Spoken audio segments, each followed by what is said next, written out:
Alors, bonjour tout le monde, bon après-midi, bienvenue à cette ultime conférence de l'année 2023. Mon nom est Frédéric Bastien, je suis directeur du CECD, professeur à l'Université de Montréal. Il me fait grand plaisir de vous présenter notre conférencière aujourd'hui, que plusieurs d'entre vous connaissez. Il s'agit d'Evelyne Brie, qui est professeure adjointe en sciences politiques à l'Université Western Ontario. Evelyne est une ancienne membre du CECD puisqu'elle a fait ses études de maîtrise à l'Université Laval en sciences politiques où elle était et est toujours affiliée à la CLESEN. Et puis, elle a fait son doctorat, toujours en sciences politiques, à l'Université de Pennsylvanie, une thèse qui a porté sur l'insatisfaction politique en Allemagne de l'Est, cherchant à explorer les ressentiments de la population est-allemande. Et durant ses recherches doctorales, Evelyne a fait un séjour prolongé en Allemagne, durant lequel elle a eu des expériences de travail comme scientifique de données, en particulier au City Lab de Berlin. Et ce matin, elle nous en a parlé dans un atelier qui était fort intéressant. Her research interests include public opinion, electoral behavior, and statistical methods. Most of her research studies focus on social cohesion and structural inequalities in deeply divided countries. And one of the countries she is really interested about is Canada. And the division she's interested in Canada is between the francophones and anglophones. Alors, la présentation va porter là-dessus aujourd'hui. Evelyne est également co-autrice avec Félix Mathieu d'un ouvrage intitulé Un pays divisé, identité, fédéralisme et régionalisme au Canada, paru en 2021 aux presses de l'Université Laval, et une version anglaise est en préparation pour publication bientôt. Plusieurs de ses travaux ont déjà été publiés dans Publius, Journal of Federalism, the British Journal of Political Science, French Politics, Politics and Religion, Nations and Nationalism et la Revue canadienne de sciences politiques, dont elle fait partie du comité scientifique pour le volet francophone de la revue. Alors, Evelyne va nous faire une présentation qui sera suivie d'une période de questions et par la suite, nous aurons au deuxième étage notre réception habituelle de fin d'année. Alors, Evelyne, merci beaucoup d'être avec nous. Je te cède la parole. Merci beaucoup, Frédéric. Merci à tout le monde d'être ici. C'est vraiment un grand plaisir pour moi d'être de retour à l'UVM pour présenter ce projet. On s'est entendu avec Frédéric que je ferai la présentation en français, mais comme vous pouvez voir, les diapositives sont en anglais pour que tout le monde puisse comprendre. Donc, c'est un projet sur lequel j'ai travaillé surtout au début de cette année, qui s'appelle en anglais Glottophobia de Great White North, Investigating Prejudice Towards French and English Speakers in Canada. J'ai eu le plaisir de travailler sur ce projet-là avec Adrien Croussy, qui est étudiant au doctorat à l'Université Laval en sciences politiques, Félix Mathieu, professeur adjoint à l'Université de Winnipeg et Yann Dufresne, professeur à l'Université Laval. Donc, comme les diapositives sont en anglais et que je parle en français, je m'excuse d'avance si je cherche mes mots à quelques reprises. C'est sûr que ça va être un exercice de gymnastique mentale assez important. Donc, voici dans le fond, ce que je vais présenter aujourd'hui, contexte, cas d'études, bref, les divisions classiques. Ce que je vais rajouter à la fin, juste avant de rentrer dans la discussion, c'est des projets de recherche additionnels sur lesquels je travaille en ce moment, qui peuvent expliquer l'existence de préjudices entre les francophones et les anglophones, parce que c'est une chose de décrire l'étendue de ces préjudices et de parler un peu, d'explorer en fait leurs déterminants à l'aide de données d'opinion publique, mais c'est aussi important de se questionner sur les facteurs structurels qui renforcent l'existence de ces préjudices à travers le monde. Voilà. Donc, quelle a été la motivation, en fait, pour la rédaction de cet article? D'ailleurs, que je suis très heureuse de vous envoyer. Si vous êtes intéressé à voir la version écrite, envoyez-moi un courriel, je vous la partagerai avec plaisir. En fait, c'est qu'il y a un grand intérêt dans la littérature scientifique pour la mesure et les déterminants des attitudes et des préjudices.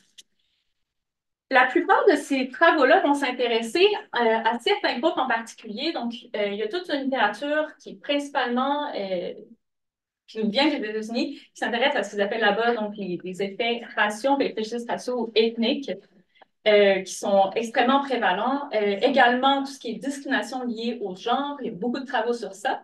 Puis, il y a beaucoup de travaux à travers le globe et beaucoup aux États-Unis également qui s'intéressent aux minorités migrantes, notamment sur tout ce qui est question linguistique. Donc, vous connaissez peut-être ces travaux-là ici qui font une exposition expérimentale à une langue minoritaire aux États-Unis, donc l'espagnol, pour voir comment est-ce que ça peut avoir un impact sur les attitudes intergroupes. Il y a, cela dit, très peu de travaux qui vont s'intéresser aux divisions linguistiques au sein de communautés qui sont non immigrantes. Donc, si on pense à des pays comme le Canada, donc des communautés historiques francophones versus anglophones, la Belgique, donc les flamands versus francophones, donc flamands versus wallons. Si on pense à l'Espagne, par exemple, les catalans versus les castillans. Il y a très peu de travaux sur ça. Aujourd'hui, évidemment, je m'intéresse au Canada, donc il y a beaucoup de recherches qui témoignent de l'existence de deux solitudes au Canada. Il y a très peu de travaux qui sont intéressés aux attitudes de préjudice entre les deux groupes linguistiques majoritaires. J'ai deux objectifs principaux aujourd'hui. Premièrement, de vous témoigner des mesures de préjudice linguistique au Canada. Donc, simplement mesurer l'étendue de ces préjudices-là entre les francophones et les anglophones en utilisant à la fois des mesures traditionnelles, c'est-à-dire des mesures qui sont, comment on appelle, des préjudices manifestes, c'est-à-dire si on utilise un feeling thermometer, m'excusez, l'anglicisme, on demande aux gens, ben, sur une échelle de 0 à 100, quel point vous appréciez les groupes suivants, qu'est-ce qu'on observe?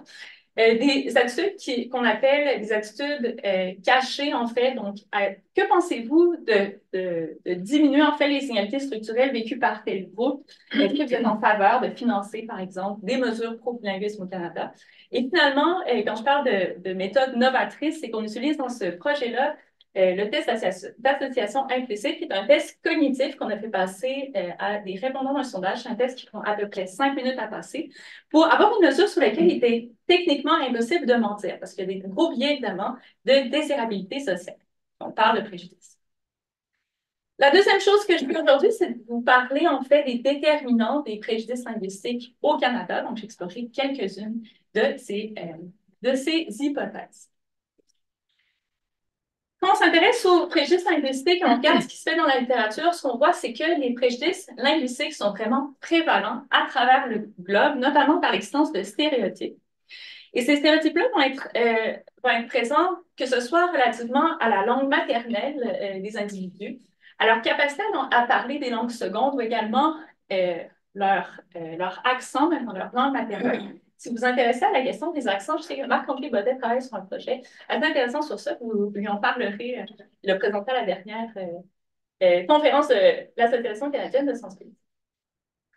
Dans mes travaux, moi, je m'intéresse beaucoup au contact intergroupe, puis ça donne que quand on s'intéresse aux préjudices linguistiques, le contact intergroupe est l'un des principaux déterminants, en fait, des attitudes négatives intergroupes.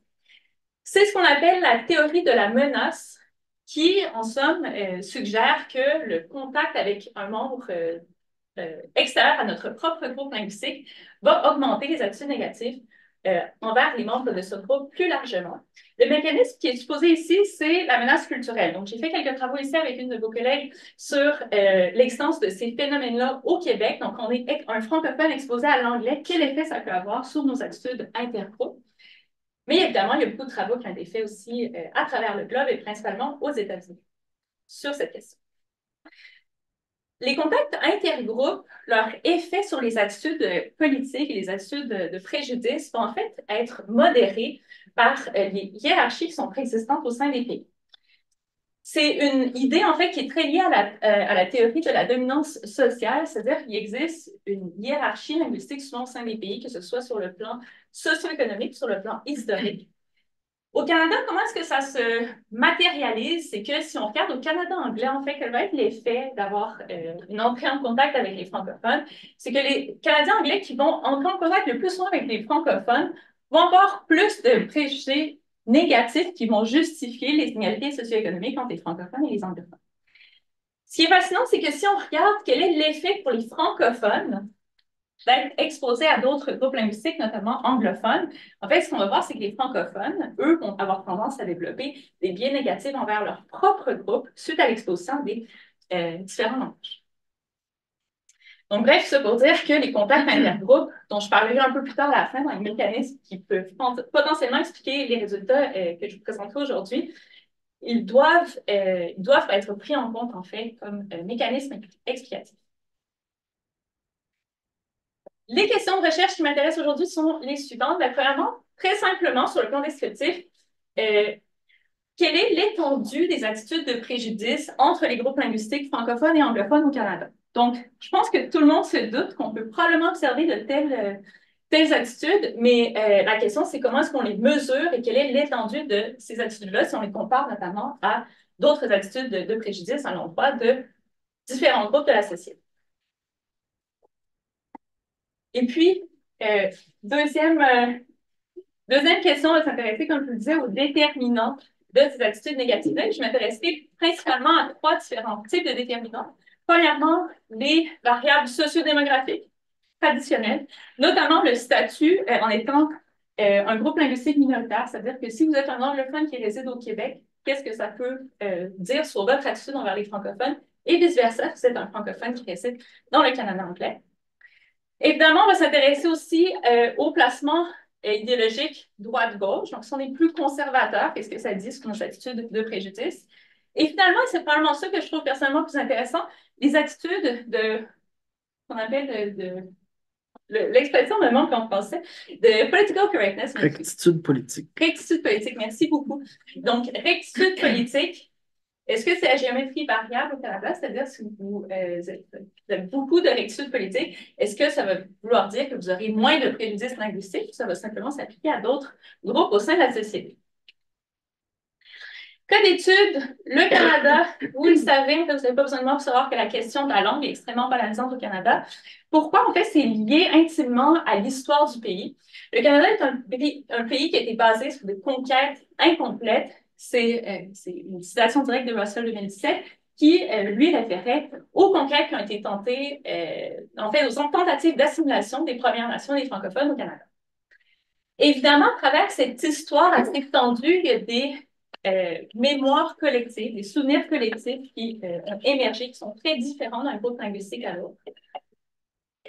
Du côté des francophones, il y a beaucoup de recherches qui s'intéressaient à ce qu'on appelle le syndrome des plaines d'Abraham. Je vous donne quelques exemples pour illustrer à quoi ça fait référence. Je crois que c'est assez évident si on pense à la conquête de la Nouvelle-France, la proclamation royale, puis les réformes institutionnelles. Le haut test, si vous connaissez ça, en fait, c'est que les élus devaient se convertir à l'anglicanisme et parler anglais pour siéger. Évidemment, le rapport Durham sur les affaires de l'Amérique du Nord britannique. Je vous parlerai à la fin de la présentation de comment tout ça, la façon dont c'est couvert dans les curriculums d'histoire au Canada peut peut-être expliquer un peu ces tensions qu'on observe aujourd'hui sur le plan social entre les francophones et les anglophones. Évidemment, il y a aussi des inégalités qui sont relativement contemporaines sur le plan socio-économique. Si vous connaissez la commission Laurento-Dunton, vous savez que, à travers tous les groupes ethniques au Canada, les francophones étaient les 3e plus désavantagés sur le plan socio-économique au tournant des années 70. Mais il y a eu une amélioration donc du ratio, notamment de revenus entre les anglophones et les francophones directement après, en fait, une diminution assez rapide de ces inégalités socio-économiques. Finalement, si on prend un pas de recul et on s'intéresse à ce que ça veut nous dire pour notre compréhension du Canada, en fait, au sein du 20e siècle, il y a 2 visions opposées qui ont émergé en termes de comment on devait penser à cette dualité-là, francophone et anglophone du Canada. Il y avait premièrement la vision d'un Canada biculturel dans lequel il y avait vraiment 2 peuples fondateurs qui, chacun, avait une culture qui était riche à protéger et à conserver. Et ensuite, il y a eu la vision qui est un peu plus dominante aujourd'hui de pluralisme mononational qui promouvait l'existence d'une seule identité nationale. Et vous pouvez voir comment ce dont on va discuter aujourd'hui relié très intimement ces 2 visions différentes de la dualité francophone et anglophone au Canada. Je vais simplement inclure cette figure-là parce qu'on l'a aussi dans l'article qui démontre le ratio de revenus francophones versus anglophones au Canada des années 1960 à 2000. Donc, ça, c'est le ratio de revenus d'un unilingue anglophone versus un unilingue francophone au Québec en 1960. C'est à peu près 2 pour 1. Puis ça diminue de manière assez rapide jusqu'aux années 80, puis ensuite, ça se stabilise. Donc, quand on parle d'inégalité socio-économique, vous verrez que dans certaines des mesures, mais seulement, en fait, une des mesures en particulier, je vais seulement pouvoir m'intéresser à la discrimination envers les francophones parce qu'on va parler de réparation d'inégalités historiques qui existent dans ce cas-ci envers les francophones, mais pas envers les anglophones. Je veux juste faire une clarification qui me semble assez importante à ce stade-ci.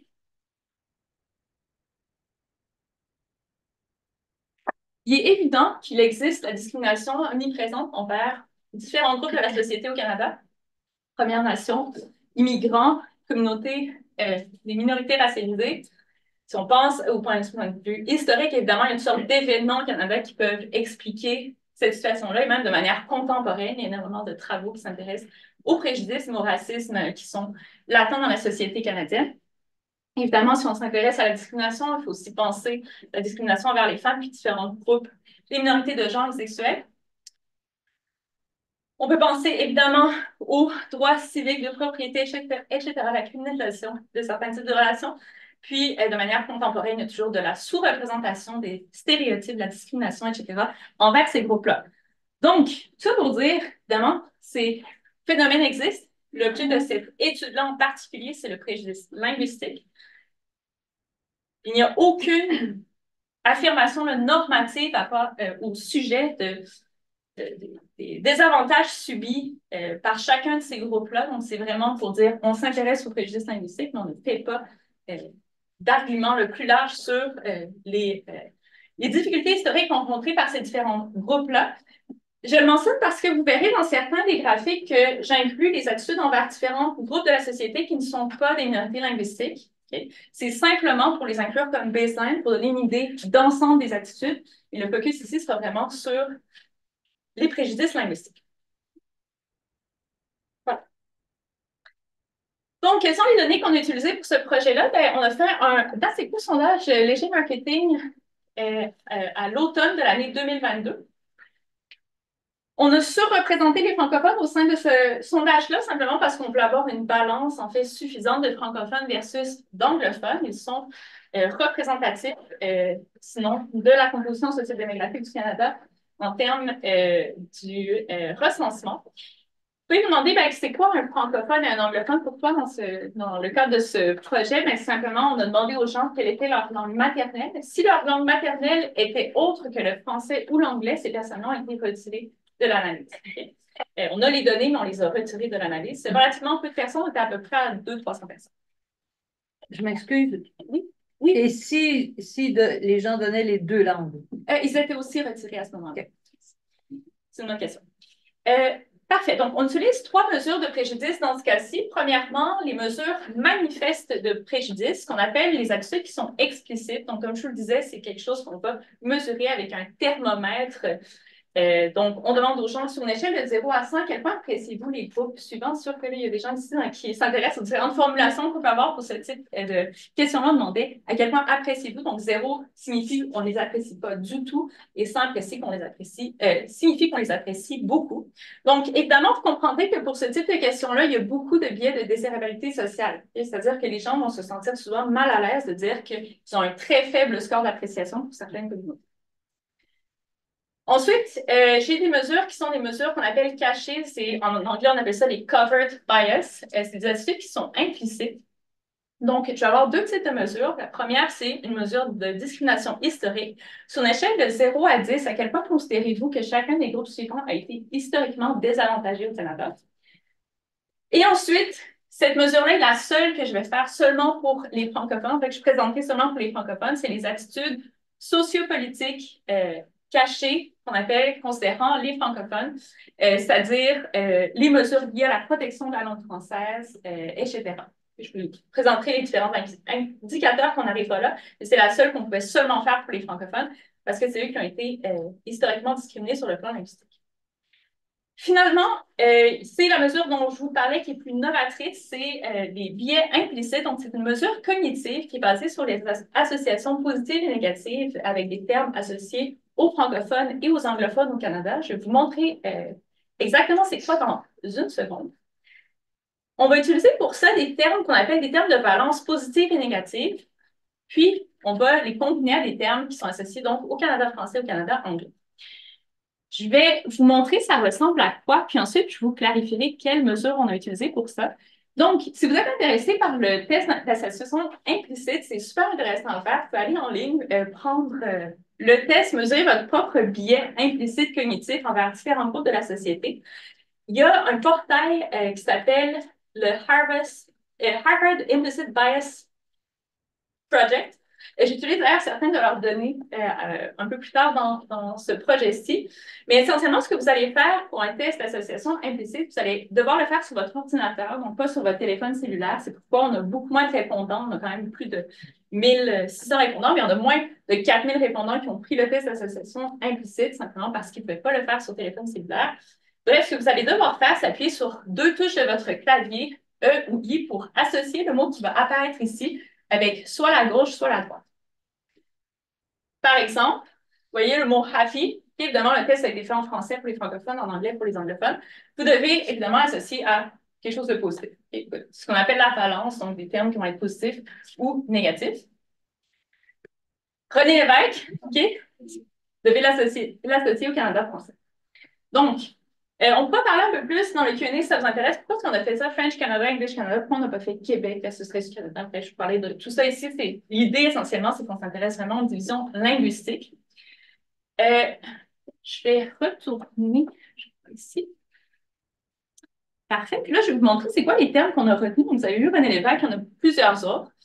Pour les termes de valence, vous avez vu ici happy, okay, mais pour tous les termes positifs, on avait joy, love, peace, wonderful, pleasure, glorious, laughter.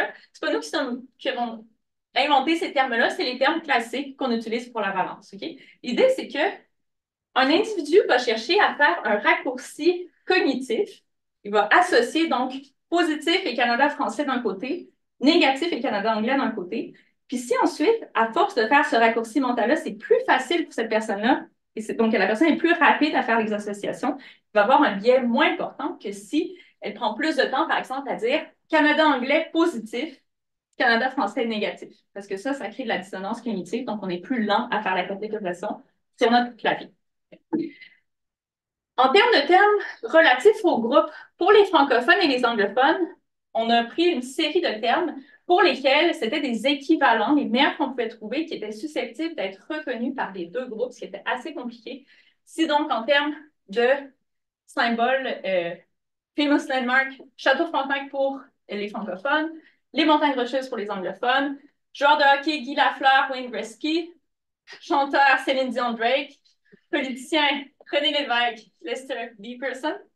Ensuite, des termes un peu génériques, donc francophone, français, French speaker, un peu l'équivalent francophone. Même chose ici côté anglophone. Des villes ensuite, Montréal, ville de Québec, ici Toronto, Vancouver, province, donc Québec évidemment, Saskatchewan ici, équipe de hockey, les Canadiens de Montréal, les Toronto Maple Leafs, puis finalement, bon, je sais, les Expos de Montréal, c'est vrai, ça remonte un peu, mais les Expos de Montréal versus les Toronto Blue Jays. C'est vraiment la meilleure. On a passé beaucoup de temps sur l'idéation de dire qu'est-ce qu'on peut mettre ici. On avait pensé mettre les plaines d'Abraham, mais là, en parlant à beaucoup de gens, en anglais, il y a beaucoup de gens qui ne savent même pas c'est quoi les plaines d'Abraham. Et là, je vous reparlerai de ça dans mon analyse des curriculums d'histoire un peu plus tard. C'est pas super étonnant quand on regarde ce qui est couvert là-dedans.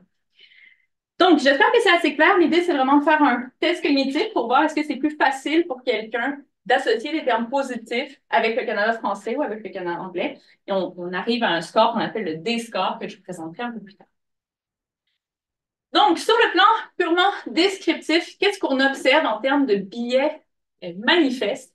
Ici, juste histoire de bien comprendre là, ce que ces résultats-là représentent, c'est sur une échelle de 0 à 100, à quel point appréciez-vous les groupes suivants. Donc, ça, c'est la moyenne pour les répondants anglophones et ça, c'est la moyenne pour les répondants francophones.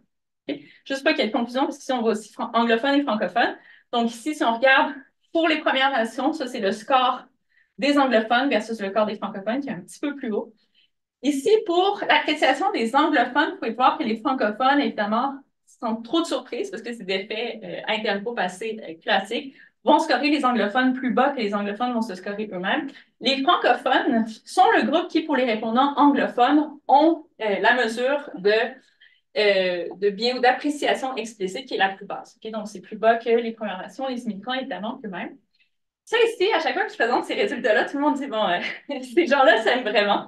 Puis je vais juste faire une parenthèse parce que j'en parle à la prochaine slide, mais j'ai une version plus grande de ce tableau parce qu'on avait quelques autres groupes aussi qu'on avait inclus pour mesurer les biais. Un groupe qui est beaucoup moins aimé que les francophones au Canada par les anglophones, c'est les Québécois. Okay? Donc, c'est un projet de recherche que je fais aussi sur le côté sur ça, les attitudes envers le Québec. Et le seul groupe, en fait, qui était encore moins aimé que les francophones, je sais pas si vous posez la question, quelqu'un a une idée, que les francophones et les Québécois, c'est les Américains. Ah, ouais. Pour leur propre intérêt, là, c'est pas relié à tout ça. Donc, une petite note sur cette idée que les francophones, ils aiment vraiment beaucoup. Donc, l'identification envers un groupe va être beaucoup plus forte, notamment pour les groupes minoritaires. On le sait de la littérature sur notamment le genre. Les femmes ont tendance à beaucoup plus s'identifier avec leur genre. Pourquoi? Parce qu'elles sont un groupe qui a l'impression d'être discriminé. Les Allemands de l'Est ont plus tendance à s'identifier avec leur groupe régional. Pourquoi? Parce qu'ils ont l'impression d'être discriminés parce qu'ils sont des Allemands de l'Est. Les minorités raciales aux États-Unis s'identifient plus avec leur identité raciale. Pourquoi? Parce qu'ils ont l'impression d'être discriminés, ils sont réellement, en fonction de cette identité raciale. Au Canada, on observe donc, sans trop de surprise, que les francophones, probablement, bon, c'est une hypothèse, probablement vont reporter un plus grand effet donc, de positif, d'attitude explicite possible, parce qu'ils s'identifient simplement plus avec ce groupe. C'est ce qu'on a été voir, en fait, la raison pour laquelle je dis ça, c'est que j'ai été voir dans les études électorales canadiennes. Donc, en 2015, en fait, il se trouve qu'il y a des questions qui ont été posées qui étaient très similaires à celles qu'on a posées nous-mêmes. Ce qu'on peut voir dans l'étude électorale de 2015, c'est que les Canadiens anglais ne démontrent pas moins de fierté nationale que les Canadiens français. Okay? C'est-à-dire que si on regarde les thermomètres, les scores de thermomètre pour le Canada, dans le reste du Canada versus pour le Québec, pour les répondants francophones du Québec, en fait, les répondants anglophones du reste du Canada vont donner un score beaucoup plus élevé. Alors, à mot pour le Canada, que les Québécois francophones vont donner pour le Québec. Donc, c'est pas nécessairement lié au fait qu'il y a vraiment une espèce de fierté nationale hyper forte au Québec qui est absente dans le reste du Canada. Donc, juste pour nuancer ça un petit peu. Je mentionne aussi j'en profite en fait pour mentionner que les données que nous, on a observées sont confirmées par cette étude électorale canadienne qui confirme qu'il y a plus de biais explicites envers les Canadiens français qu'envers les immigrants et les Premières Nations pour les répondants anglophones dans cette base de données-là, et que de manière générale, en moyenne, les francophones ont un score d'appréciation qui est beaucoup moins élevé que celui des anglophones dans l'étude électorale canadienne de 2015. Et tout ça est lié évidemment à la question de désirabilité sociale dont on va parler un peu plus tard à la fin. Les biais historiques, ici, on observe relativement peu de différence, ce que je trouvais personnellement assez intéressant. Donc, ça, c'est la question qu'on demandait, sur une échelle de 0 à 10, à quel point considérez-vous que les différents groupes suivants ont été historiquement discriminés au Canada? Donc, encore une fois, ici, si on s'intéresse aux minorités raciales, vous pouvez voir le score moyen des francophones versus des anglophones. Première Nation, en fait, ici, ce qu'on peut voir, c'est que pour les francophones, il semble avoir une similarité d'appréciation de la discrimination historique. Et le seul groupe qui est significativement moins considéré comme ayant été historiquement discriminé, c'est les anglophones. Eux-mêmes, par contre, vont se considérer tout autant discriminés que les autres groupes dans la société. Finalement, les attitudes qui sont plus sociopolitiques, comme je vous disais ici, c'est quelque chose qu'on a fait seulement pour les francophones. On voulait on voulait mesurer ces attitudes-là pour voir comment elles étaient reliées aux autres attitudes qu'on allait mesurer dans le cadre de ce projet.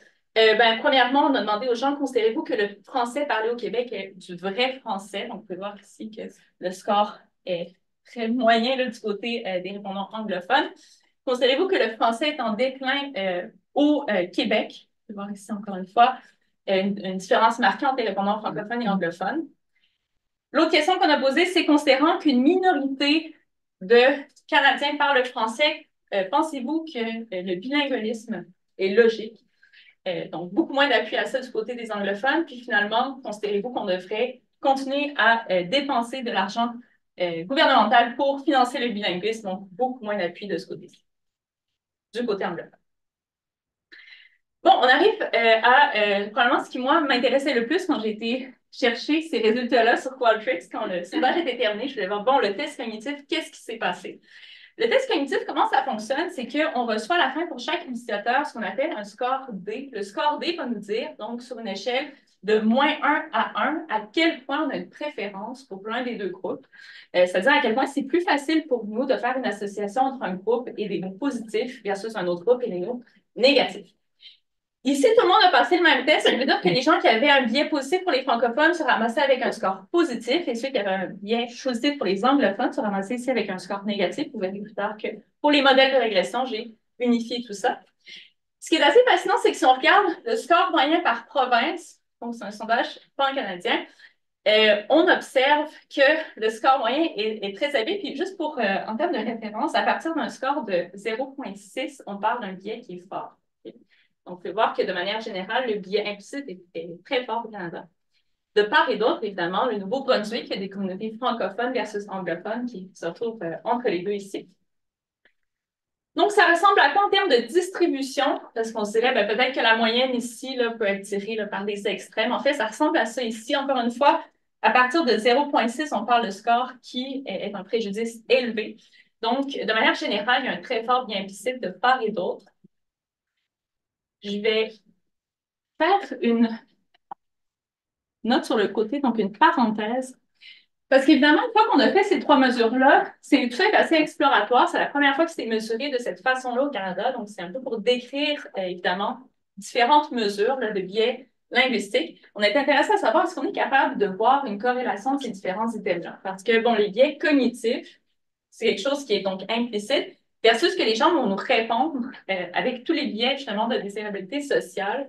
Ce ne sera peut-être pas quelque chose qui va être consistant. Ce qu'on observe du côté des répondants anglophones en termes de leur biais envers les francophones, il y a une corrélation ici. Celle qui est la plus importante, c'est le biais sociopolitique. Donc, les questions comme le français parlé au Québec est du vrai français. On devrait financer le bilinguisme canadien. Ça, c'est c'est assez corrélé au biais explicite. On peut voir ici qu'il y a une corrélation relativement faible, mais bon, existante, entre le biais implicite et ces attitudes-là sociopolitiques. Donc ça, je trouvais ça très intéressant de ce côté-ci. Par contre, si on regarde du côté francophone, les mesures de biais sont relativement peu corrélées pour marquer qu'il y a un élément qui n'est pas présent ici. C'est simplement que je n'ai pas demandé, évidemment, les biais sociopolitiques envers les anglophones ici. Okay? Donc, ça, on peut en parler dans la période de questions.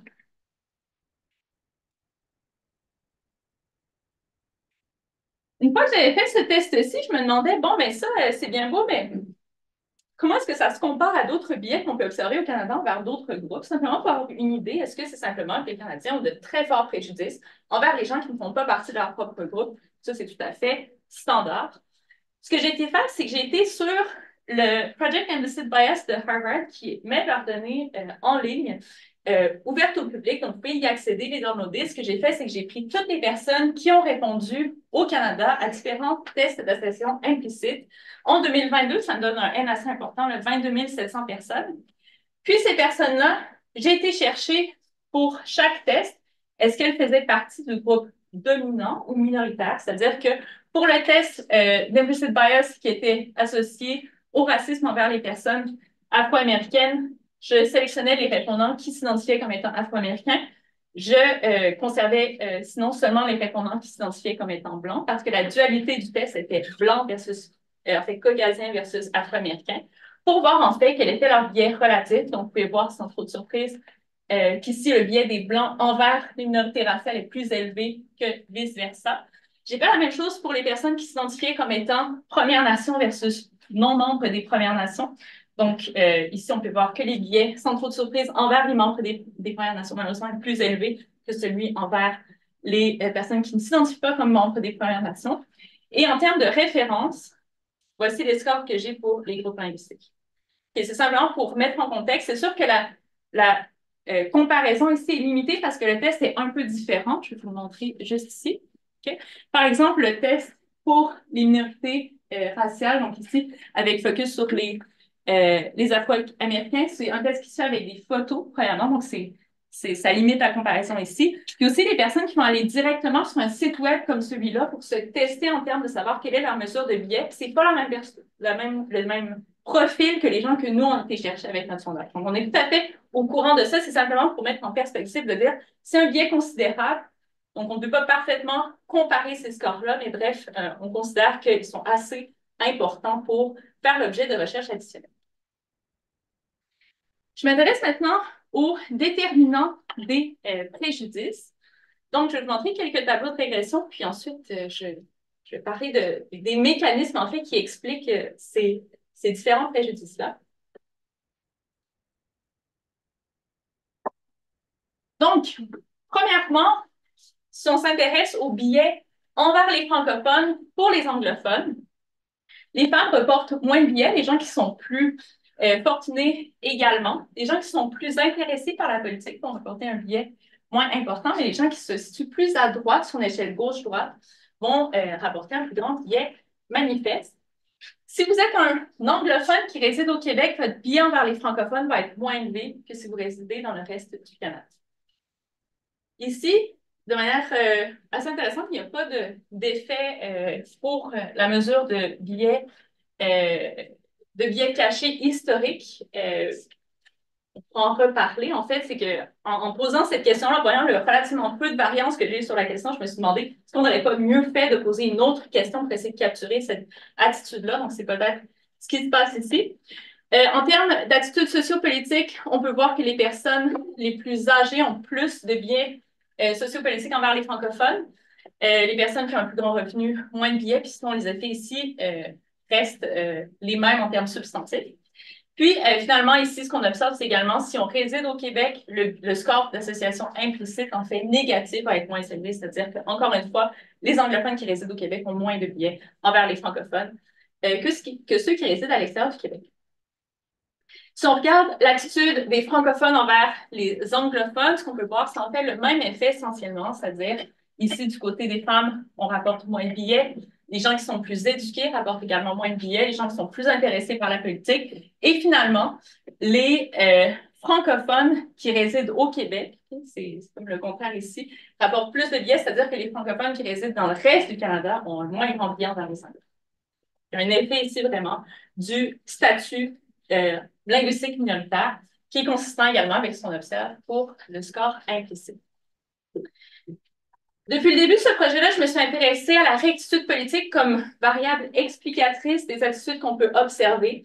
De manière assez intéressante, si on pose des questions aux individus pour faire une échelle de score de rectitude politique, des questions comme la société est en train de devenir trop politically correct, sur une échelle de 1 à 5, à quel point vous êtes d'accord avec cette énoncé. Donc, en créant une mesure de rectitude politique comme celle-là, on peut voir qu'en termes de score explicite, donc sur le thermomètre de 0 à 100, plus on démontre une forte rectitude politique, plus on a un impact positif, en fait, sur le score envers les immigrants. Même chose ici pour le score envers les Premières Nations et très peu d'effets sur le score envers les francophones. Okay. Si vous vous intéressez à cette question-là, Charles Breton, que vous connaissez, a un papier super intéressant qui a été tabletté depuis, qui était une expérience où en fait, il mesurait ce biais de désirabilité sociale qui était différent dans la mesure des attitudes négatives envers différents groupes de la société. En fait, c'est qu'il a lu mon papier qui m'a écrit hey, j'ai fait une expérience qui, à l'époque, avait suggéré que ça ici, c'était vrai. Fait que, bref, ça pour dire qu'il y a une mesure expérimentale qui confirme ces résultats-là qui existent, même si elle n'a pas été publiée. Je suis persuadée que Charles partagera son papier avec plaisir avec vous si vous lui écrivez. Donc, c'est pour ça que je suis à 35 minutes, je vais faire 5 minutes, puis je vais conclure. Je vais juste rapidement mentionner deux mécanismes que j'ai étudiés dans d'autres travaux qui sont intimement liés à l'existence de ces attitudes de préjudice entre les groupes linguistiques au Canada. Le premier projet, c'est un projet sur lequel j'ai travaillé avec Félix Mathieu, qui utilise ces données de Facebook pour mesurer cette division-là sociale qu'on observe entre les deux solitudes au Canada. Puis, ce que je vous démontre ici, c'est seulement une figure de ce projet-là. Ça témoigne, en fait, par district du pourcentage de connexions sur Facebook qui sont avec des gens qui résident à l'extérieur de leur propre province. Okay? Donc, ce que vous pouvez voir ici, c'est qu'on voit de manière relativement claire qu'au Québec, la proportion de liens sociaux avec le reste du Canada est relativement faible. Ce qu'on fait dans ce papier-là, c'est qu'on analyse différentes hypothèses pour expliquer ça. Est-ce que c'est lié à la réalité géographique du Canada? Donc, le Québec étant une péninsule les plus isolée géographiquement du reste du Canada, est-ce que c'est ça? Est-ce que c'est le poids démographique du Québec? Est-ce que c'est des facteurs linguistiques? Ce qu'on observe, en fait, c'est que le facteur déterminant, c'est le facteur linguistique, mais outre le facteur linguistique, il y a une pénalité sociale entre les Québécois et le reste du Canada. Dans ce papillon, on s'intéresse notamment, je vais faire un test additionnel en regardant la frontière entre l'Ontario et le Québec. Donc, si on se rapproche vraiment de la frontière, est-ce qu'on voit une augmentation massive de la connectivité? Cet effet-là est extrêmement limité, simplement pour quelques districts très proches de la frontière entre l'Ontario et le Québec. Ça, c'est que des districts localisés au Québec. Leur proportion de connectivité avec les autres provinces, donc petit effet ici, qui diminue très, très rapidement. Autre projet sur lequel je travaille avec Gabriel Jarvis, qui est ici présent, étudiant en histoire à l'UQAM. C'est un projet qui m'enthousiasme beaucoup. On a été chercher tous les curriculums d'histoire à travers le Canada. C'est des documents qui sont très imposants en termes de taille pour voir comment les différents événements et les différents personnages historiques au Canada étaient traités. Donc, je vous démontre de manière très, très sommaire, là, une analyse préliminaire, en fait. C'est un codage manuel qui a été fait de tous les curriculums d'histoire. C'est un double codage.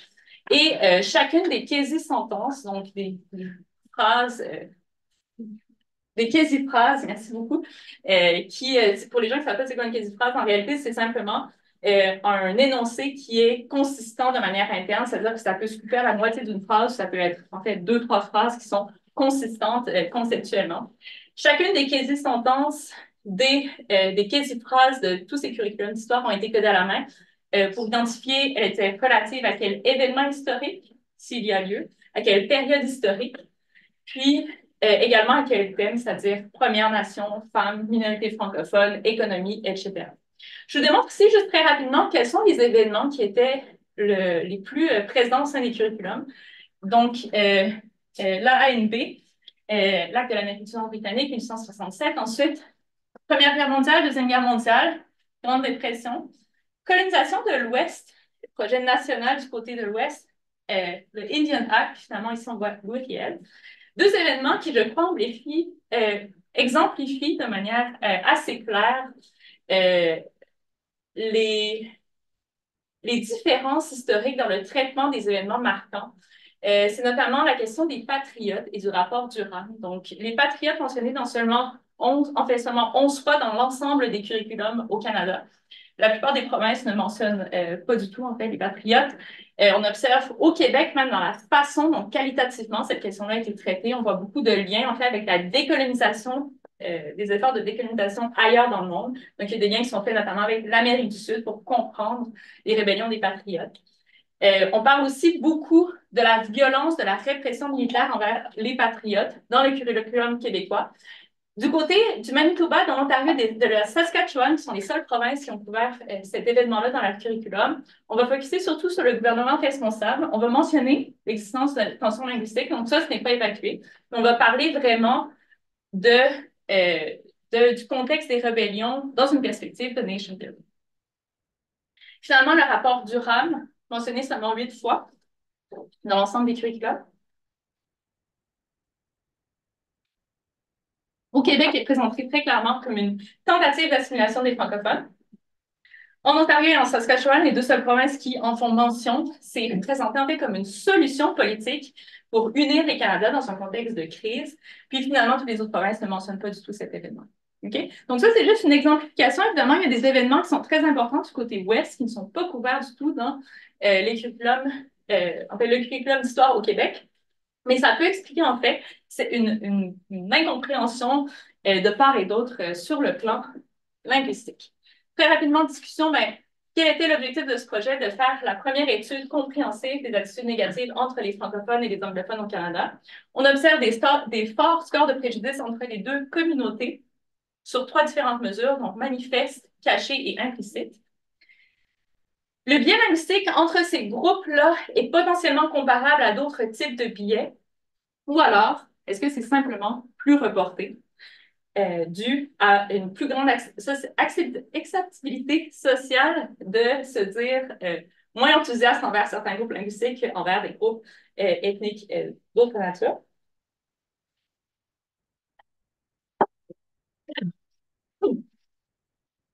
De manière assez intéressante, la rectitude politique n'est pas un prédicteur négatif du préjudice linguistique au Canada. Je vous ai également parlé des déterminants sociodémographiques du préjudice. Donc, si on est plus à droite, on a un plus grand préjudice au Canada. Si on fait partie d'un groupe linguistique minoritaire, on a moins de préjudice. Et au final, cette recherche-là, évidemment, c'est une recherche qui est exploratoire, donc elle met un peu la table pour d'autres projets à suivre, savoir comment est-ce qu'on peut utiliser finalement ces préjudices-là pour mieux comprendre même l'opinion publique plus largement, ou s'intéresser donc aussi aux déterminants de ces préjudices-là. Mais il y a vraiment un besoin pour plus de recherche sur les biais linguistiques dans les pays qui sont marqués par des clivages historiques linguistiques. Donc voilà, 42 minutes. Merci pour votre attention.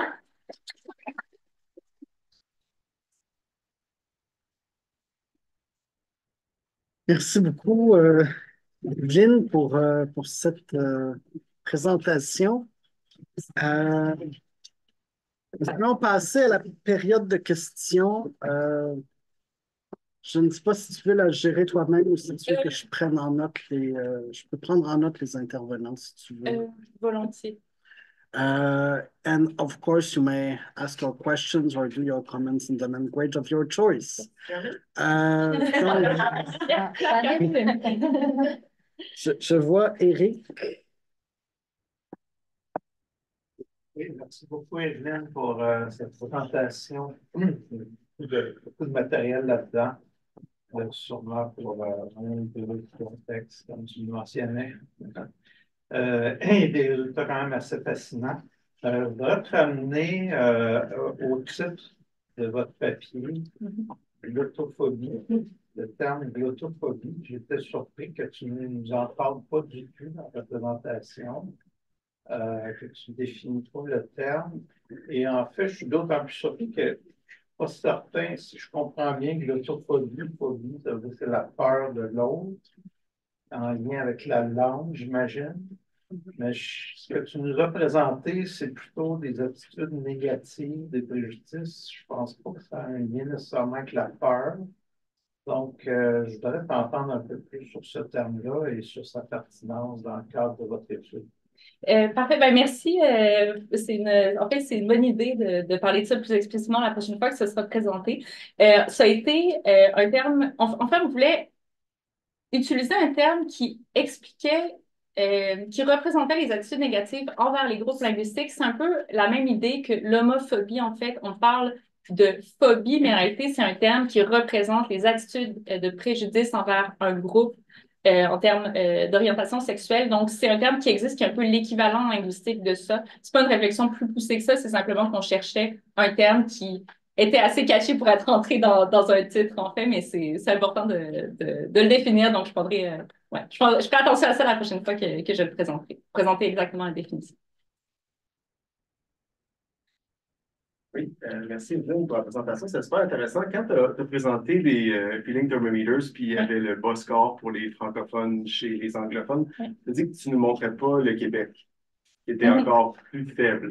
Puis pour un peu suivre la question d'Éric, à quel point est-ce que c'est vraiment une antipathie envers les francophones et c'est pas juste une antipathie envers le Québec, c'est un proxy en fait. Quand les gens pensent francophone, ils pensent au Québec. Est-ce que tu as une façon de démêler les deux?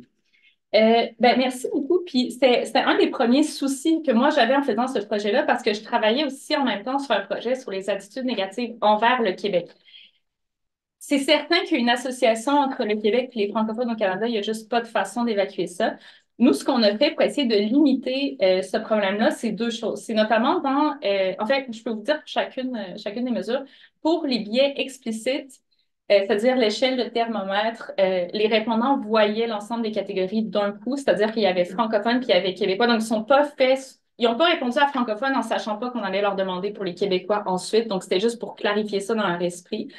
Donc ça, c'est la première chose. Pour les attitudes historiques, ce qu'on a fait, c'est qu'on a donc tout ce qui était sociopolitique, le français tel qu'il est parlé, est-ce que c'est du vrai français? Ça, on a fait vraiment attention de ne pas parler du Québec, mais vraiment de se focusser sur les francophones. C'est le mieux qu'on pouvait faire pour ça.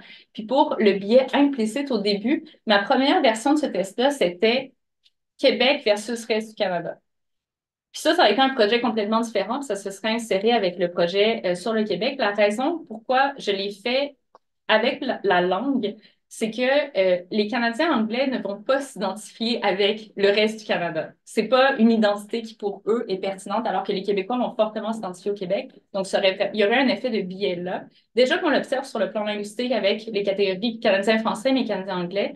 La seule chose, c'est que autant un Québécois va dire « Ouais, ça s'applique Canadien-Français, mais pas exactement. » Ça va être la même réflexion du côté anglais. Donc, au moins, il y a ce petit inconfort-là qui existe des deux côtés qui le rend plus comparable. Et c'est ça, on a fait attention de pas seulement prendre, c'est ça, en fait, des indicateurs même dans le test d'association implicite qui étaient relatifs au Québec. C'est sûr qu'à un moment donné, quand on parle de province, on a mis le Québec parce que vraiment, on a eu beaucoup de difficultés de trouver des indicateurs qui faisaient écho au Canada anglais, au Canada français, qui n'étaient pas liés à ça. Donc, ça a été un peu un choix de dernier recours parce qu'on était conscient qu'il y avait un petit biais de ce côté-ci. Mais c'est seulement un des indicateurs sur 13, je crois, qu'on avait. Donc, pour ça, c'est ça. C'est un peu limité. Ouais, merci. Ouais, merci beaucoup pour la présentation. C'était fort intéressant, là, d'ailleurs. Je serais curieux de lire l'article, certainement. J'avais deux questions. La première, je pense, c'était les résultats juste avant la diapositive sur le self-love. On avait, dans le fond, l'appréhension des francophones, on avait les francophones qui étaient complètement à droite, on avait les anglophones complètement à gauche. Une question que je me posais, c'est est-ce que ce serait possible qu'on ait des résultats plus extrêmes simplement parce que l'espèce de le biais de quand on répond au sondage était plus fort parce que les deux parties se doutaient de la réponse de l'autre. Simplement que les anglophones se doutaient que les francophones allaient plus s'aimer, puis les francophones se doutaient que les anglophones n'allaient pas les aimer. Fait que les deux, on est partis aux extrêmes. Est-ce que ce serait un phénomène qui serait possible? Je pense que c'est possible, mais mon opinion personnelle, c'est que ça, c'est un niveau de sophistication dans la réflexion qui est quand même assez élevé. Surtout que les gens qui vont répondre à ce sondage-là vont pas nécessairement savoir que le sondage est un sondage pour Canadiens. C'est pas quelque chose qu'on a dit dès le début. Puis, en fait, c'est un sondage différent, même francophone et anglophone, et c'est léger qui eux-mêmes ont transféré le sondage aux répondants francophones ou anglophones. C'est-à-dire qu'ils n'ont même pas compris qu'il y avait une espèce d'embranchement dans lequel là, ça arrêtait d'être bilingue, ça devenait juste leur langue à eux. Donc, je dirais, ça pourrait exister, mais je doute qu'une proportion importante de répondants ait réfléchi de cette façon-là. À tester pour la suite. Puis, si je peux une deuxième question. Ouais, OK. La deuxième question, c'est en lien avec les connexions, Network Connections. Je me demandais à quel point est-ce que le fait que le Québec se retrouve, bon, là, on ne peut pas dépasser le Québec dans le Canada, mais à quel point est-ce que le Québec se retrouve, le fait qu'il se trouve à côté de l'Ontario affecte le nombre de connexions, étant donné on a les deux plus grosses provinces qui vont, en tout cas, je dis vraiment de mémoire, là, me semble de mémoire, dans les sondages, les Ontariens ne sont pas nécessairement les plus appréciés au Canada non plus, auprès de l'Ouest, mais peut-être que je me trompe plus après. C'est une théorie intéressante. Ce que j'ai fait dans ce vidéo, dans l'analyse, c'est que j'ai comparé, tu sais, le petit test que j'ai fait avec les frontières à l'Ontario, j'ai fait la même chose, frontière Nouveau-Brunswick, pour voir s'il y avait un effet. Puis de ce côté-là aussi, c'était extrêmement limité, les connexions entre les provinces. En fait, je peux te dire que ta théorie a du sens parce que, et je t'enverrai papier avec plaisir, les connexions des Ontariens avec le reste du Canada ont également un manque à gagner, et pas seulement le Québec. Donc, ça confirme la théorie, mais je pourrais pas dire plus que ça, autre que j'ai fait un test aussi à la frontière du Nouveau-Brunswick, puis c'était un phénomène qui était présent aussi. André? La question porte sur l'utilisation du mot francophone du Canada français. Moi, je n'étais plus certain dans toutes les différentes questions si c'était toujours Canada, pas toujours. Donc, est-ce que le mot Canada français pose problème? Non. Et en particulier pour les souverainistes québécois. Est-ce que on a raison de croire que leurs réponses sont différentes lorsqu'on utilise le mot Canada français plutôt que francophone au Canada? Et est-ce que la question qui est dit, est-ce que le fait que ce soit léger et des chercheurs québécois francophones ont pu affecter les réponses? Merci pour les questions. Juste une seconde. Okay. Donc, comme je le mentionnais, je suis tout à fait d'accord qu'il y a un côté un peu inconfortable d'utiliser Canada-français. Donc, l'idée, c'est que pour répondre directement à la question, pour un répondant souverainiste, par exemple, certes, cette personne-là va peut-être pas s'identifier très fortement au Canada français, mais dans un contexte comme celui-ci, c'est une mesure qui est relative, c'est-à-dire à quel point on va plus s'identifier au Canada français qu'au Canada anglais. Donc, si on avait utilisé, par exemple, pour un répondant souverainiste québécois, la catégorie Québec, je suis persuadée que le DCA aurait été plus élevé dans ce cas-ci. Par contre, là, comme je l'expliquais, ça aurait eu un impact négatif sur l'importance, la science des attitudes négatives du côté anglophone parce qu'on aurait comparé le Québec au Rest of Canada, au Rest Canada, qui est une catégorie à laquelle les Canadiens hors Québec s'identifient très, très peu. Donc, on aurait vraiment un score plus élevé. Donc, oui, ça risque d'avoir eu un impact ici. En ce sens, probablement qu'on voit, c'est une version un peu diminuée du réel attachement national de ces répondants-là. C'est l'attachement lié à la langue, mais évidemment, c'est le mieux qu'on pouvait faire de ce côté-là. Du côté du fait que les répondants en fait, que les répondants connaissaient nos noms, c'est sûr que là, dans la façon dont le sondage a été posé, c'était ma demande à moi, donc c'était mon nom à moi qui était affiché. Puis je pense, je suis en train de me demander si les noms des autres sont très clairement francophones aussi, des coteurs sur le projet. C'est possible. Est-ce que les gens vraiment ont prêté une attention très importante à ça, surtout que c'est affilié à Western University, donc il y a peut-être une ambiguïté de ce côté-là. Possible, mais je pense que ça sera un effet quand même minime. Et dans le reste du questionnaire, les autres indicateurs, est-ce que c'était francophone ou c'était Canada-français? Les autres, tous les autres. Là. OK, je vais juste retourner, en fait. Ça dépend des questions, mais c'est peut-être un peu... ici, c'était... c'est ça, c'est des French speakers, English speakers. Donc ça, c'était francophone et anglophone. Puis la raison, en fait, pour laquelle on n'a pas mis francophone et anglophone dans le test d'association implicite, c'est à cause des termes ici qui ont été sélectionnés. C'est-à-dire que associer Château Frontenac à francophone ou Rocky Montagne Rocheuse à anglophone, ça, c'est pas vraiment cohérent. C'est pour ça qu'on a dit, ben, comme il y a des éléments qui sont géographiques, il faut qu'on le fasse de manière plus aussi géographique en termes de région. Sur la diapositive qui illustre le test d'association implicite, oui. Il y a un élément que j'ai mal compris, c'est en dessous de English Canada et French Canada, d'où vient bad et good? Est-ce que ça variait selon les répondants? Ça, en fait, c'est que, dans le fond, ça, c'était toujours constant. Puis merci de me donner l'opportunité de le réexpliquer parce que j'ai réalisé en présentant cette diapositive-là que j'avais été un peu rapidement.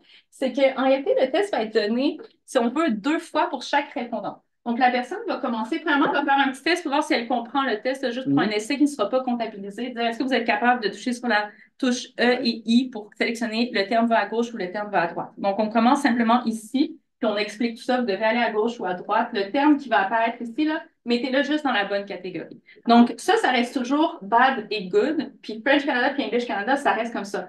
Mais ça, c'est la première portion du test. Dans la seconde portion du test, French Canada va être associé à bad et English Canada va être associé à good. Okay? Donc, on va tester les 2 types d'associations pour chaque répondant. Donc, ça, c'est le début du test qui va prendre dans l'ensemble 5 minutes. Donc, ça va être à peu près 2 minutes et demie par type d'association. Donc, ici, le répondant va dire, ben, happy, c'est un mot qui est positif, donc je vais le mettre à good. La prochaine fois, peut-être que plutôt qu'avoir happy, il va avoir joy, laughter, quelque chose comme ça, donc ça va être good. Comme nasty, là, ça va être avec bad. Puis ensuite, des termes comme René Lévesque, Céline Dion, Wayne Gretzky. Donc, à chaque fois que le terme va être ici, va apparaître, la personne va devoir l'associer à French Canada ou English Canada. Vous pouvez peut-être comprendre de manière intuitive que si moi, au début du test, je sais qu'il faut que je réponde le plus correctement et le plus rapidement possible, je vais me dire, ben, je vais faire une association mentale, que ce soit le plus rapide possible pour moi. Mais si c'est facile, moi, je trouve que le Canada français, c'est mieux que le Canada anglais, disons. Donc, ben, tout ce qui est positif, je le mets à droite, ce qui fait que quand je vais ensuite prendre les vagues, je fais, ben oui, ça, c'est positif dans mon esprit. Donc, c'est plus rapide, en fait. Puis, c'est une mesure qui est très bonne pour mesurer justement les billets implicites. Exemple de test qui se fait, vous avez vu les effets, ce test-là, en fait, sur minorité raciale, selon le groupe autochtone, etc., les femmes, le type d'emploi. Donc, ce qu'on va voir, c'est ici pour un test qui va être sur les types d'emplois, donc en sciences versus les emplois qu'on appelle plus traditionnels féminins. On va voir des femmes ici qui vont apparaître ou des hommes, puis ensuite des termes comme... en fait, pardon, c'est les termes d'emploi ici, puis hommes et femmes, puis mauvais, positif. Donc, on sait simplement voir les associations. Est-ce à dire que si René Lévesque, j'appuie sur le bouton pour l'envoyer à droite, vous ne savez pas si je l'ai envoyé à droite parce que je l'associe à French Canada ou à Good? En fait, non, les instructions qu'on donne, c'est vous l'associer à la catégorie qui est ici, French Canada ou English Canada. Puis ça, il y a un premier test qui se fait quand les gens commencent, qui est simplement... OK, c'est la couleur qui décide. Oui, c'est ça, c'est la couleur qui décide. Au début, on fait un test, puis on enlève ça, puis on dit juste, regardez, on va vous mettre quelques termes, là, Céline Dion, René Lévesque, etc. Êtes-vous capable de les associer à English Canada ou French Canada? Ensuite, on va faire, regardez, là, je vais vous montrer quelques mots comme happy, nasty, horrible. Est-ce que vous êtes capable de les associer à bad or good? Puis à la fin, on va faire, ben là, maintenant, on fait un mix des deux. Puis là, comme, ben, faites le même test, c'est juste qu'il y a deux catégories, puis un doublon par côté. Merci de me donner l'opportunité de clarifier ça. Ou c'est moi qui suis fatigué? Non, c'est à chaque fois que je parle de ce test-là, c'est complexe à comprendre. Je vous encourage vraiment à aller le faire. C'est super intéressant. Vous pouvez mesurer votre propre bienfait en l'assurance. Mais je suis là-dessus. J'allais poser exactement la même question que toi. Donc, à partir, quand rendu vers la fin, vous présentez les deux, English Canada bad d'un côté, puis French Canada good de l'autre côté. Puis là, je vois apparaître Wayne Gretzky. Si je pense qu'il est good et en English Canada, je suis complètement paumée. En fait, si vous voyez Wayne Gretzky apparaître, vous comprenez parce que c'est en noir, ça veut dire c'est associé juste à la catégorie géographique.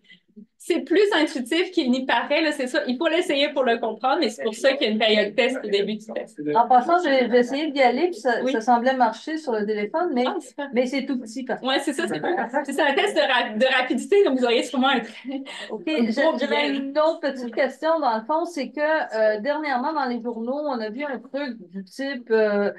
les Canadiens anglais, la province la plus détestée par les Canadiens anglais, c'est le Québec. Puis on parlait d'un sondage léger. Je me demande si ça venait de ça. Je crois que non. OK. C'est parce que je trouvais ça ben, je trouvais que ça avait pas de sens, mais c'est correct. OK, j'ai fini. Ben, c'est ça, c'est le genre c'est un commentaire très explicite. C'est pour montrer. Tu sais, ces questions-là, c'est sûr que moi, quand j'ai lancé ces questions-là, je me doutais que j'allais trouver un truc important, puis c'est pas assez recherché, puis comme on dirait qu'il y a un tabou là-dessus. C'est sûr qu'il faut faire attention quand on présente des résultats comme ceux-là. Je suis consciente que c'est un thème qui est un peu polarisant, mais c'est que c'est tellement saillant dans notre société, ces animosités-là, on n'en parle pas assez, puis il y a comme une espèce d'acceptabilité sociale, puis en même temps, c'est vraiment un très fort prédicteur d'autres attitudes, en tout cas, je crois qu'il devrait y avoir plus de recherches là-dessus. Jean-François, puis Antoine. En fait, c'est juste pour dire, en fait, la mémoire, c'est possible de faire des erreurs. Le Wayne Gretzky, si je l'envoie à Good, ça va contrer le biais, là, mais éventuellement, ça va tellement vite que l'on commet des erreurs. C'est comme ça qu'on voit le biais implicite. Là, dans comme on voit un ton René Lévesque, puis on le met à bad, même si il devrait aller du côté français. Ah, c'est ça l'idée. C'est ça, puis la vitesse, je pense. Oui, c'est la vitesse et le nombre d'erreurs. Est-ce que c'est la vitesse ou... les montagnes rocheuses, c'est good? Non, mais... Si on est en Graton, oui. Si on est quoi? Elvis Graton, c'est une blague. Non, mais honnêtement, si vous associez, faites le test, puis vous m'en reparlerez si vous avez trouvé un côté plus facile que l'autre, parce que je l'ai envoyé à plein de monde quand je l'ai créé, puis les gens me disaient, je l'ai vu moi-même, qu'une des associations était vraiment plus facile pour moi de faire que l'autre. Même quand on croit qu'on n'a pas de biais, notre cerveau essaie de faire un raccourci, ça a un impact nécessairement sur la rapidité du test. Antoine? Oui, je vais changer de sujet un petit peu. On va rester Je vais revenir à les diapos que tu m'as montré, que j'étais un petit peu surpris de voir quand tu présentais les gens francophones et anglophones devaient évaluer si les différents groupes minoritaires, incluant leur groupe, étaient très discriminés ou pas discriminés historiquement. J'étais assez surpris, j'essaie d'être ouvert d'esprit, de voir que les anglophones ne font aucune différence entre les minorités racisées, les peuples autochtones, les Canadiens français, les francophones, puis leur groupe. Puis je trouve ça vraiment surprenant, comme je disais, et je me demande qu'est-ce que ça veut dire. Et est-ce que dans tes analyses, à un moment donné, tu ne pourrais pas, tu sais, pour moi, si tu penses ça vraiment comme individu, il y a un niveau d'ethnocentrisme, je ne sais pas si c'est le bon terme, là, qui est assez surprenant, et d'évaluer la différence qu'ils évaluent entre leur groupe et les autres groupes. Et de mesurer ça comme une espèce de mesure de préjudice, parce qu'il me semble que j'ai de la misère à comprendre en moyenne, les gens pensent ça.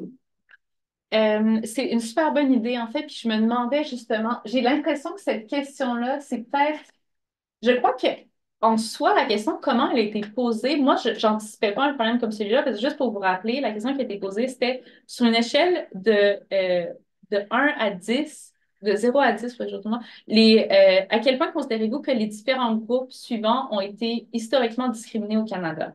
Puis là, je m'attendais à avoir quelque chose de beaucoup plus marqué ici. Au moins, je veux dire, ça a capturé quelque chose clairement parce que les répondants francophones mettent les anglophones de manière statistiquement significative moins haut que les autres, mais il y a tellement peu de variance sur cette question-là que peut-être que la solution, c'est effectivement de faire quelque chose de relatif. Donc, par rapport à votre propre groupe, à quel point vous pouvez constater, il y a aussi le facteur qu'il faut prendre en compte qu'il y a de l'intersectionnalité entre ces groupes-là. Donc, on peut être une minorité ethnique et être anglophone. Est-ce qu'il y a une confusion de ce côté-là?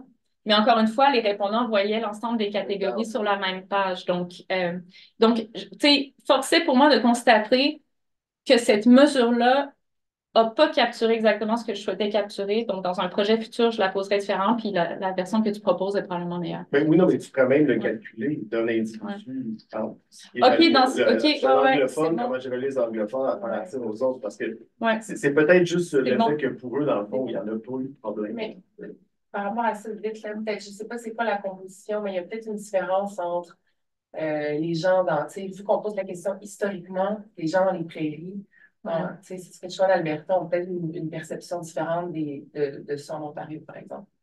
Peut-être une différence par province dans les English speakers.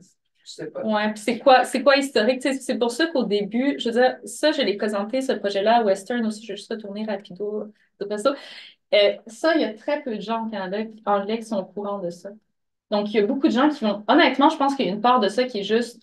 En tout cas, en ce qui a trait aux francophones, sûr que pour les autres groupes, c'est encore, je veux dire, un casse-tête de savoir comment on peut expliquer ça, mais moi, il y a des profs, des étudiants qui sont venus me voir après, ils ont fait hey, c'est important de parler de ça. Moi, j'ai beaucoup appris en lisant le papier. Parce qu'il y a une grosse section, justement, parce qu'on a l'impression quasiment qu'il faut défendre ça, de dire ben là, on va parler des francophones, on vous avertit comme un groupe qui a été socio-économiquement discriminé au Canada. Puis on va juste vous faire toute la série là, de l'explication de pourquoi on a ce graphique-là. Mais tu forçais, ça de constater que cette information-là n'est pas très connue là, dans le reste du peut-être que ça peut expliquer en partie, mais c'est une bonne idée. Je suis allée calculer la différence entre son propre groupe et ça. Moi, quand j'ai vu ces résultats-là, je me suis dit, c'est un effet peut-être de fatigue de sondage. Tu sais, c'est très proche de la moyenne. 5 sur 10, ils ont comme clac, clac, clac, tout le monde pareil, puis c'est tout. Mais c'est ça. Emmanuel. Merci pour la présentation, super intéressant. J'avais une question sur le feeling thermometer, sur la diapo qu'il y avait là-dessus. Si je me rappelle bien, il y avait comme une distribution quand même assez... C'est pas... On voyait une pointe, là, mais ça faisait une pyramide. Je pense que ça fait quand même une pyramide. Non, l'autre, il m'en est pas une autre qui était comme pyramidale. Deux pyramides. Je n'étais peut-être pas sur cette question-là. OK, je vais juste essayer de... Je t'ai peut-être mêlé dans le diagramme. Ah, ça ici? Oui, ça c'est OK, ça, c'est le test. C'est ça, OK, d'accord. Ouais, donc, sur la... C'était pas relié à ça, mais la question sur le feeling thermometer, finalement, ce que vous constatez... en fait, ma question, peut-être que ce que tu n'as pas, la réponse, mais est-ce que, quand on voit l'évaluation souvent de d'autres, par rapport, par exemple, aux diversités culturelles et religieuses, la grande, très forte majorité sont centrales, c'est-à-dire sont neutres. Et il n'y a pas une grosse dispersion sur les autres. Mais sauf que ce n'est pas la langue. C'est vraiment sur d'autres aspects. Et je me demandais si vous aviez observé, dans le sens, comment tu expliquais, quelle est la différence par rapport au feeling? C'est-à-dire, est-ce qu'il y a des gens qui peuvent se sentir plus dédouanés, par exemple, de dire moi, je suis froid par rapport à un francophone ou par rapport à un anglophone, plus que si on était froid par rapport à une diversité culturelle ou religieuse. Je ne sais pas si tu Oui, comprends oui, la question. absolument. Moi, je suis persuadée que c'est ça. En fait, Donc, d'être plus à l'aise. Oh, oui, absolument. Puis, tu sais, je pense que de manière anecdotique, c'est assez évident, là, mais en plus, si on regarde des données comme celle-là, tu sais, moi, je veux dire, c'est pour ça que j'ai fait comme une parenthèse à un moment donné, puis j'ai dit, regardez, il y a d'autres groupes aussi, on le sait, qui sont discriminés. C'est pas un espèce d'argument de dire, regardez, les francophones, là, c'est ceux qui sont le plus haïs au Canada. C'est pas ça, c'est de dire, il y a comme une tolérance ici de dire qu'on n'apprécie pas un certain groupe. Comme je vous disais, c'est le papier de Charles Breton. En fait, ce que lui a fait, c'est ce qu'on appelle un list experiment, où il a demandé aux gens combien de groupes, parmi les groupes que je vais vous mettre ici dans cette liste, vous considérez qui ont contribué à l'histoire du Canada. Donc, il y avait différents groupes, justement, les immigrants, les femmes, il me semble, les francophones, les anglophones. Puis, on demande pas aux gens, dites-nous pour chacun des groupes, considérez-vous qu'il a contribué. On dit au total, sur cette liste, combien? Puis là, on fait varier. Des fois, on enlève un des groupes, on le remplace par un autre. Ce qu'on peut faire, c'est qu'on compare les résultats que les gens donnent pour ça versus qu'on leur demande directement la question, à quel point considérer que les différents groupes. Et ce qu'on peut voir, c'est qu'effectivement, les gens sont beaucoup plus à l'aise de répondre honnêtement qu'ils ne considèrent pas que les francophones ont contribué à l'histoire du Canada versus les autres. C'est-à-dire qu'ils vont le penser quand même envers d'autres groupes, mais ils se sentent beaucoup plus à l'aise de le dire envers les francophones. Okay. Ça, c'est un peu aussi la même logique de, tu sais, un peu tout ce qui est rectitude politique, c'est-à-dire que même les gens qui se disent très, très progressistes envers les groupes qui ont été historiquement discriminés, même ces personnes-là, en fait, il y aura très peu d'effets envers les francophones, alors qu'historiquement, jusque dans les années, ça fait pas si longtemps là, que la discrimination économique a diminué au Québec, au Canada. OK. Merci. Ruth, puis Claire. Merci. Justement, en lien avec cette diapositive et ensuite celle du monde des statistiques pour les biais implicites. Ici, il semble que quand c'est ouvertement, il y a comme moins de gêne à rapporter des attitudes négatives envers les francophones parmi les anglophones. Si j'ai bien vu, je me trompe peut-être, pour le test implicite, c'était comme le contraire. Le biais implicite était plus prononcé. Ouais. Pour les francophones envers les anglophones que vice-versa, oui, exactement. Ouais. Donc, comment interpréter comme cette différence-là entre les biais explicites versus implicites, parce qu'entre les deux groupes, c'est exactement ce qu'on fait. Et deuxième question, une question comme plus générale sur le projet, comme le fait de faire un sondage sur ça. À quel point est-ce que tu penses que tu as, à travers le sondage, primé les identités linguistiques, et à quel point est-ce que tu vois des effets de ça, surtout plus tard dans le sondage, dans les mesures qui viennent un peu plus tard? Est-ce que, à travers le sondage, on commence vraiment à penser en termes linguistiques, et c'est ça qui donne des résultats de préjudices qui sont ici, qui seraient dans d'autres contextes? Merci pour les questions. Dans le fond, je vais répondre à la première, puis ensuite à la deuxième. Je crois que ici, il y a vraiment, si on regarde le biais manifeste, ce qui semble apparaître, si on peut faire une équation entre toutes ces mesures-là, et chacune de ces mesures évidemment ses désavantages, puis je dirais celle pour le test implicite, mais dans ce cas-ci, on pourrait dire, il semble peut-être que c'est plus socialement acceptable d'avoir des attitudes négatives envers les francophones que les anglophones au Canada, surtout si on se dit, si on regarde en fait sur le test cognitif ce qui se passe, on voit que les francophones ont légèrement plus de biais que les anglophones. Cela dit, encore une fois, le même problème qu'ici, la self-love, c'est un peu la même idée parce que, en réalité, les francophones au Canada s'identifient plus à leur identité francophone que les anglophones. Et le test d'association implicite, tu peux pas dire c'est que j'aime vraiment pas un groupe versus j'aime vraiment mon propre groupe. Donc, il y a comme un effet de distorsion ici qui, je crois, explique ce résultat-là en réalité, que les francophones, parce qu'ils vont être juste plus rapides à associer des attributs positifs à leur propre groupe, automatiquement vont avoir un score qui va être plus élevé. Donc, je crois, moi, j'interprète pas ça ici comme dire les francophones aiment moins les anglophones que vice-versa. En fait, sur la base de cet effet-là qui est très prononcé, c'est peut-être même le contraire. Donc, ça, c'est la première chose. Deuxième chose, c'est possible qu'on ait qu'on ait primé effectivement le ressentiment des groupes linguistiques. Par contre, c'est un sondage qui était assez long. Il y avait beaucoup d'autres types de questions. Puis, c'était, notamment avant le test de biais implicite, il y avait toute une série de questions sur le lifestyle, différents types d'éléments qui étaient absolument pas reliés à ces questions-là. Donc, parce qu'il y avait une belle variété là, dans le sondage, j'imagine que ça a été un peu dilué à travers tout ça. Claire. Oui, tant qu'à donner des informations supplémentaires, en 2005, il y a eu le Parti québécois avait une course à la chefferie. Il y avait un homosexuel, André Boisclair, et une femme, Pauline Marois. Alors, il y a un sondeur, CROP, qui a fait un sondage au Québec où il demandait quelle est la probabilité que vous voteriez comme premier ministre, pour un homosexuel, une femme, le troisième, je n'en rappelle pas c'est quoi, et un noir et un anglophone. Alors, plus que 80% pour les trois premiers, anglophones, 63%. Donc, c'est assez, ça fait juste montrer, c'est ça, tu sais. Deuxième point, ceci dit, juste pour mettre un bémol, Léger a 400 000 personnes dans sa base, dans son panel, dont 250 000 au Québec, ce qui lui en laisse seulement 150 000 pour le reste du Canada.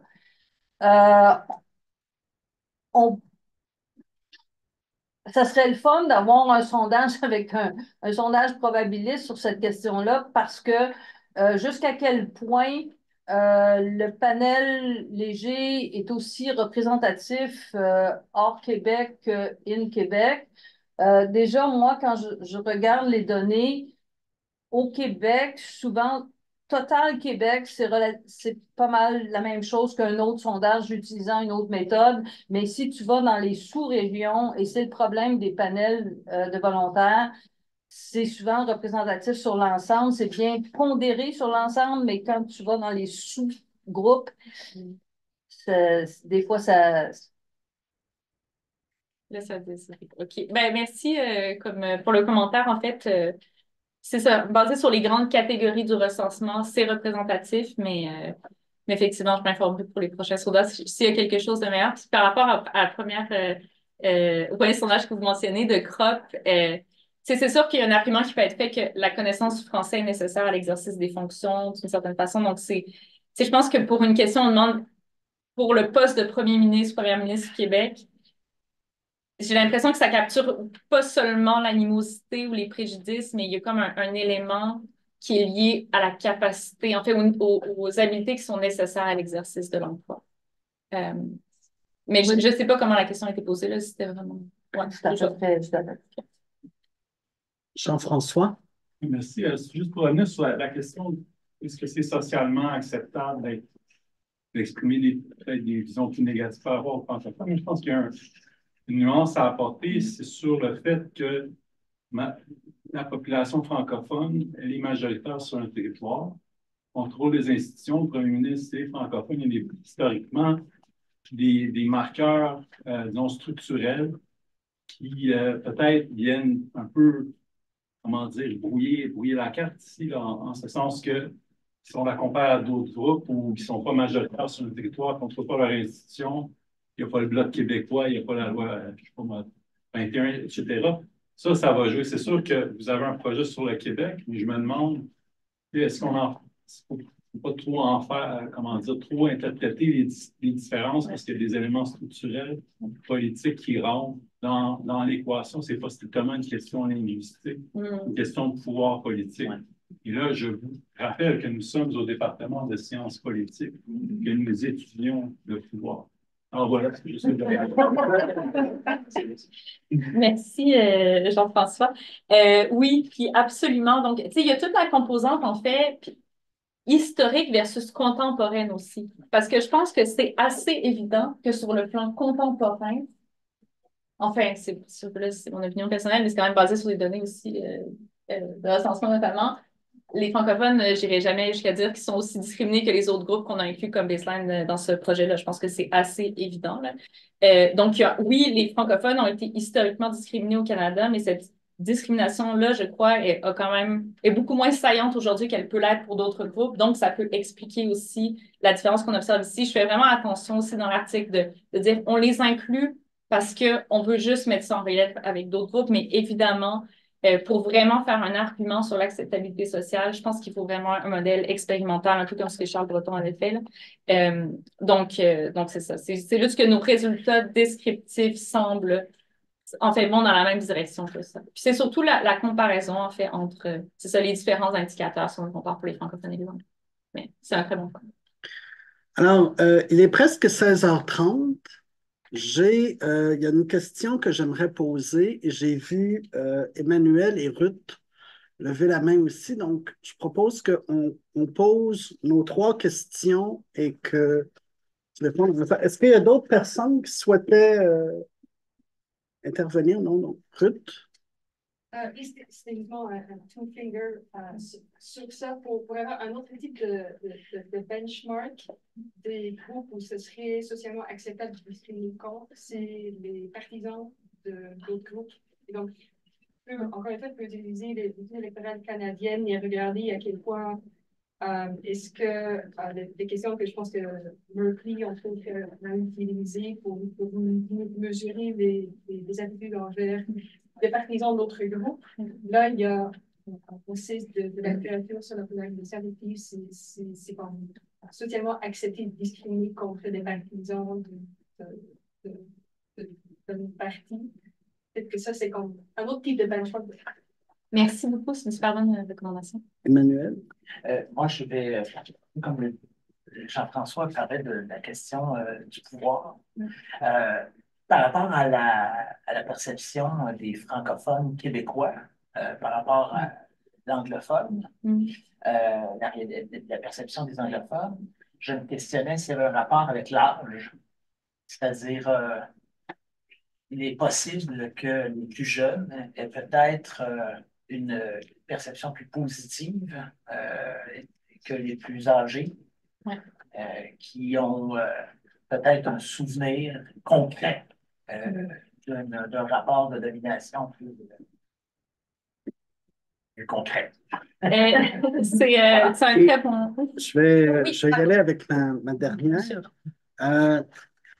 Je comprends que votre projet est sur le Canada, mais je présume que les attitudes entre groupes linguistiques ont aussi été étudiées dans d'autres sociétés bilingues ou multilingues. Est-ce que tu sais qu'est-ce que nous dit la littérature et comment même si vos données ne sont pas comparatives, est-ce qu'il y a des points de convergence ou de divergence à relever entre ce que vous observez au Canada et ce que d'autres chercheurs ont pu observer dans d'autres sociétés multilingues? Mais merci pour la question. Je vais répondre très rapidement aux 3 points. Premièrement, ton point, Frédéric, premièrement, je vais vraiment mentionner que je suis en train de répliquer ça dans d'autres pays, notamment Belgique, Espagne, Royaume-Uni, où là, ça s'applique de manière un peu différente avec les Écossais. Mais simplement vous mentionner qu'on est en train de tester ça avec d'autres contextes. C'est sûr que, donc, il y a des applications ailleurs. La recherche qui a été faite sur ces questions-là n'utilise pas les mêmes mesures exactement. En fait, c'est très rare que ces questions-là soient analysées, en fait, que ces mesures-là, notamment les biais implicites, soient analysés sur le plan même régional et encore moins linguistique. Ce que j'ai vu, c'est beaucoup de travaux qui ont été écrits en sociologie, notamment, je pense à un projet sur les Catalans en Espagne qui regardait les militaires qui ont été déplacés, dans le fond, dans certains secteurs de l'Espagne et voir si ça avait une amélioration de leurs attitudes envers les différents groupes. Et ce qu'on voit dans cette recherche-là, c'est qu'en Espagne, les Castillans qui ont été déplacés dans des régions où ils parlaient catalan développaient une appréciation plus positive des Catalans, notamment. Donc, ça semble être vraiment très dépendant du contexte. C'est pour ça que en fait, je pense que c'est très important de comprendre la hiérarchie des groupes au sein des pays. C'est pour ça qu'au début, je disais, il y a la théorie de la domination sociale. Ça, c'est super important pour comprendre vraiment à quel point c'est biais-là vont exister, à quel point ils vont répondre aussi aux contacts intergroupes. Donc, quel va être l'effet des contacts intergroupes? Parce que comme on le voit même au Canada, si un francophone rentre en contact avec un anglophone, ça n'a pas le même effet que vice-versa. Donc, voilà. Donc, ça, c'est pour ton point. Emmanuel, ce que je vois ici, l'effet d'âge que je vois des deux côtés, donc c'est du côté des francophones envers les anglophones, c'est plus on est âgé dans les répondants francophones, plus on va avoir un biais implicite important envers les anglophones. Ici, il y a aussi un effet d'âge du côté des anglophones envers les francophones. Par contre, je suis en train de me demander si ça serait pas une bonne idée de le faire avec des générations. Ouais. Donc, qui ont été socialisées par différents événements. Donc, je vais regarder ça dans les données. Donc, merci beaucoup. Puis, écoute, c'est une super bonne suggestion. En fait, ça me rappelle, et je vais dire ça comme parenthèse pour conclure l'événement, que j'avais posé une question qui n'était pas sur les partisans, mais qui était sur comment décririez-vous le Bloc québécois, le Parti libéral du Canada, quelqu'un qui ne vient pas du Canada. Puis je me rappelle que les attitudes, en fait, j'avais fait une analyse de sentiments, c'était une question ouverte en fait, au Canada, et l'analyse de sentiments démontrait que la description du Bloc québécois, je dis en parenthèse, c'était extrêmement négative et il y avait beaucoup de termes très colorés, disons, qui ressortaient de tout ça. Mais c'est une super bonne idée de le faire avec simplement échelle de thermomètre pour les partisans des autres partis. Donc, merci beaucoup.